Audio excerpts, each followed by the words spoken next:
Hey historias que no aparecen en los libros de historia. Historias que no tienen monumentos, ni desfiles, ni discursos. Historias que viven en el silencio de una habitación pequeña.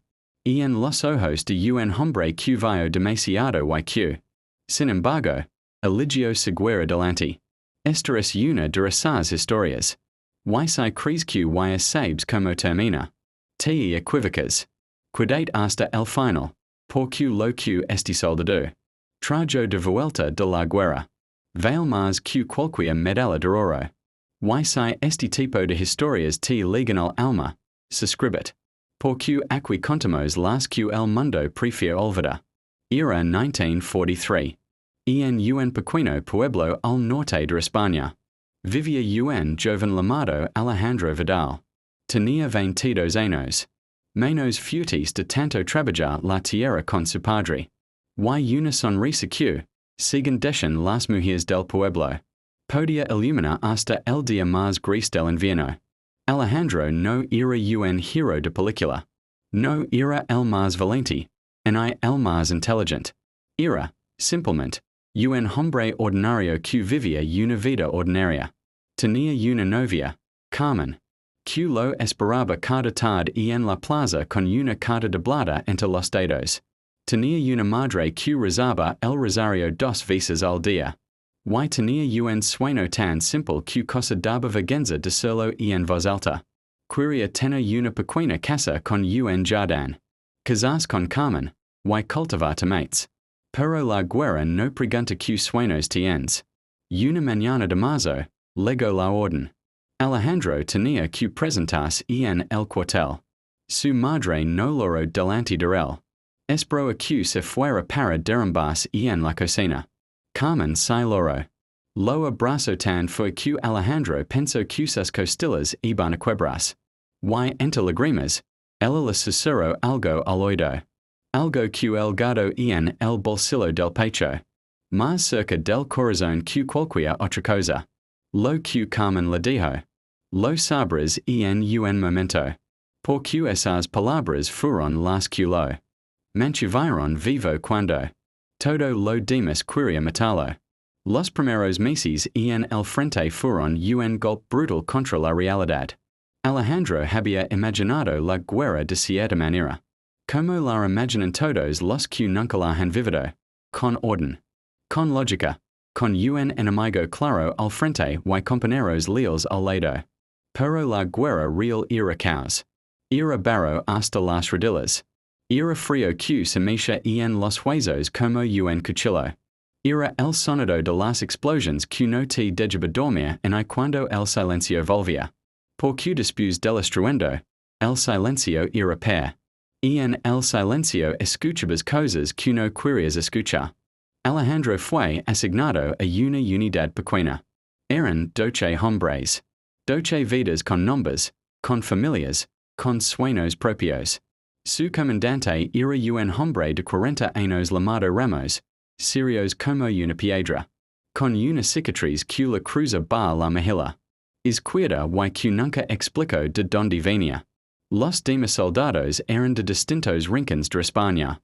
Había un chico de Sevilla que cantaba flamenco en voz baja cuando creía que nadie lo escuchaba. Había un hombre medio de Galicia que siempre llevaba una foto de sus hijos medida en el borde del casco. Y había un muchacho de apenas 18 años, llamado Tomás, que temblaba cada noche pero que de día era el primero en ponerse de pie. Alejandro y Tomás se hicieron inseparables. No porque tuvieran mucho en común, sino porque en la guerra. La amistad no nace de las similitudes. Nace del miedo competido. Nace de saber que hay alguien a tu lado que también tiene miedo. Y que aún así sigue caminando. Pararon meses. Las batallas iban y venían. Alejandro disparó su rifle. Obedeció órdenes. Avanzó cuando le dijeron que avanzara. Se escondió cuando le dijeron que se escondiera. Y en medio de todo eso, guardó en su corazón las palabras de Carmen como si fueran un escudo invisible. Pero hubo una noche. Una noche que lo cambio todo. Era octubre. El frío había legado antes de lo esperado y el barro del campo se había convertido en algo cosa soldado. Negro y pesado como el plomo. La unidad recibió una misión. Cruza un.q estaba bajo control. Enemigo y asegurar el pozo. Para las tropas que venían detrás. Una misión simple. En teoría. En la práctica. Era una trampa con nombre y apellido. Cruzaron de noche. En silencio. Alejandro iba cerca de Tomás. Podía escuchar su respiración agitada en la oscuridad. Llegaron al punto. Y entonces. Todo se rompió. Los disparos vinieron de tres lados al mismo tiempo. El comandante Ramos cayó en los primeros segundos. Dos hombres más cayeron antes de que alguien pudiera reaccionar. El caos se apoderó de todo. Los soldados corrían, se tiraban al suelo. Buscaban cobertura detrás de lo que fuera. Alejandro se arrastró. Detrás de un muro de piedra y desde. Alivió algo que le heló la sangre. Tomás estaba en medio del punto. Herido en la pierna, incapaz de moverse. Con los enemigos avanzando desde el otro lado. Nadie se movió. Nadie podía mover sin exponerse a una muerte segura. Alejandro miró a Tomás. Tomás lo miró a él. Y en segundo, Alejandro tomó la decisión más difícil de su vida.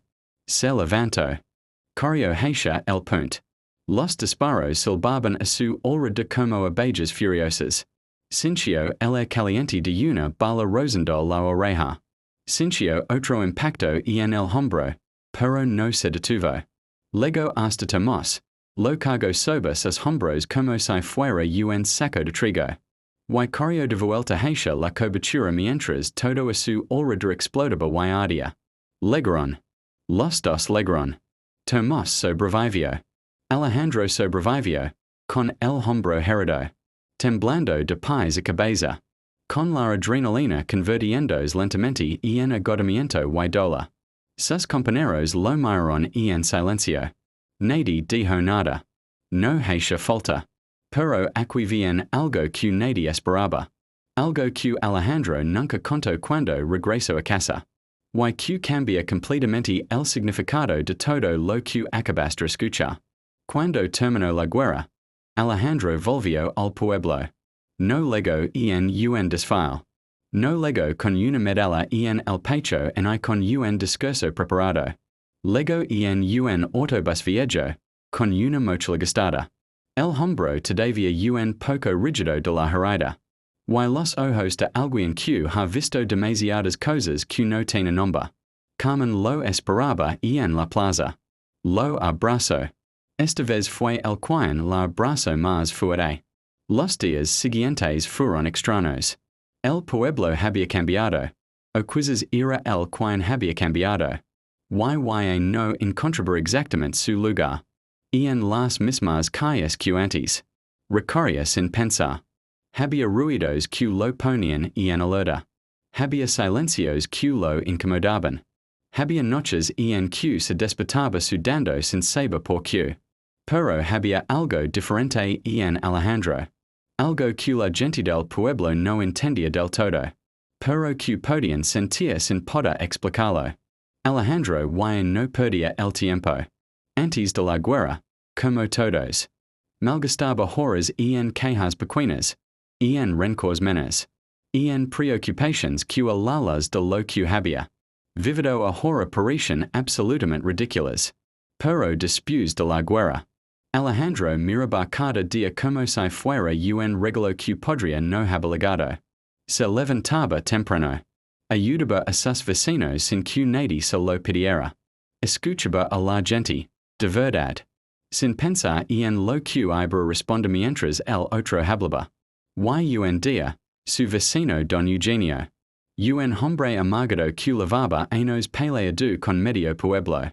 Vino a pedir un favor. Necesitaba ayuda para reparar el tejado de su casa antes de que llegaran las lluvias. Nadie quería ayudarlo, porque Don Eugenio era difícil. Seco, y nunca agradecía nada. Alejandro fue. Para el día entro trabajando juntos en este y al final del día, mientras recogen las herramientas, Don Eugenio dijo algo en voz baja. Cosa como si hablara solo, no sé por qué viniste.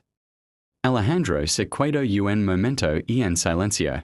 Y luego respondió, por qué puedo. Esas dos palabras, por qué puedo, eran el resultado de todo lo que Alejandro había aprendido en la guerra. Había visto a hombres que ya no podían. Hombres que se quedaron en ese punto, en ese barro, en ese frío, para siempre. Hombres con sueños, con familias, con nombres. Y él estaba aquí. Él podía caminar. Él podía levantar herramientas. Él podía mirar a los ojos a otra persona y decir que estaba allí. Eso no era poca cosa. Eso era todo. Con los años, Alejandro y Carmen tuvieron 3 hijos. Construyeron esa casa pequeña con jardín. Él cultivó sus tomates. Vivió una vida que el mundo jamás consideraría extraordinaria. No salió en ningún periódico. Ningún libro habló de él. No tuvo medallas. Pero todos en el pueblo, cuando alguien preguntaba quién era Alejandro Vidal, respondían lo mismo. Es el hombre que siempre está cuando lo necesitas. Y cuando Alejandro era muy anciano, y sus nietos le preguntaban que había traído de la guerra, él sonreía. Cerraba los ojos un momento. Y luego decía siempre lo mismo. Decía lo que Carmen le había susurrado al oído aquella mañana de marzo. Antes de que se fuera al frente. Las palabras que él había guardado más cerca. Del corazón que cualquier otra cosa durante. Todos esos años de barro, frío y miedo. Carmen le había dicho, vuelve siendo la misma persona que eres ahora. No dejes que la guerra te cambie por dentro. Alejandro no trajo medallas. Trajo algo mucho más difícil de conseguir. Trajo su alma, intacta. Y eso, en una guerra, es la victoria más grande que existe.